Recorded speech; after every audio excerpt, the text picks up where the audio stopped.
Bonjour Gaël Perdriau, Bonjour. vous êtes maire Les Républicains de Saint-Étienne, où se Oui. situe le fameux stade Geoffroy-Guichard. Vous faites partie des villes organisatrices de l'Euro 2016.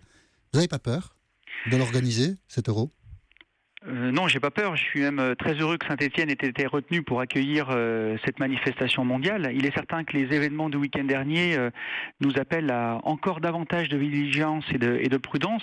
Mais il est vrai que déjà depuis maintenant 1 an et demi que je travaille sur cet événement avec nos équipes, la sécurité était déjà très importante. On a d'ailleurs déjà installé 11 caméras de vidéo supplémentaires aux abords du stade.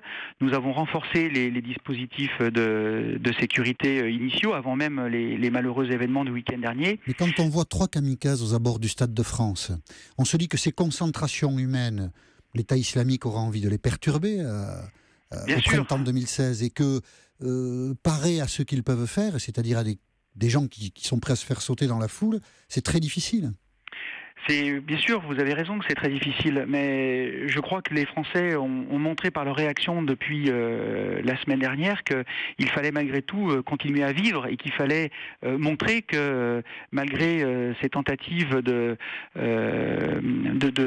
menaces, de nous faire plier dans nos valeurs républicaines, eh bien nous étions là, debout, tous ensemble, unis, et que la meilleure réponse à apporter à ces actes terroristes, eh bien c'était de vivre et donc Malgré les d'organiser risques. les choses certainement avec davantage de moyens, avec encore plus de prudence et d'acuité dans les décisions qu'on va être amené à prendre, mais à le faire malgré tout. Quand le ministre des Sports, Patrick Caner, dit tout est sous contrôle, vous diriez comme lui, Gaël Perdriau?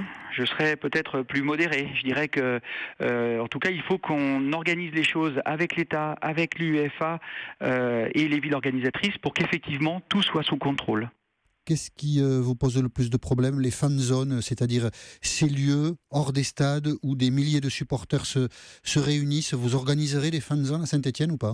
Alors il y en a une de prévue, bien sûr, on l'a déjà travaillé, on a travaillé sur plusieurs hypothèses.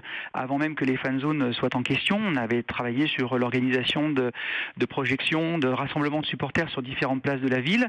D'un commun accord pour des questions de sécurité, déjà, c'était effectivement la fan zone qui a été retenue.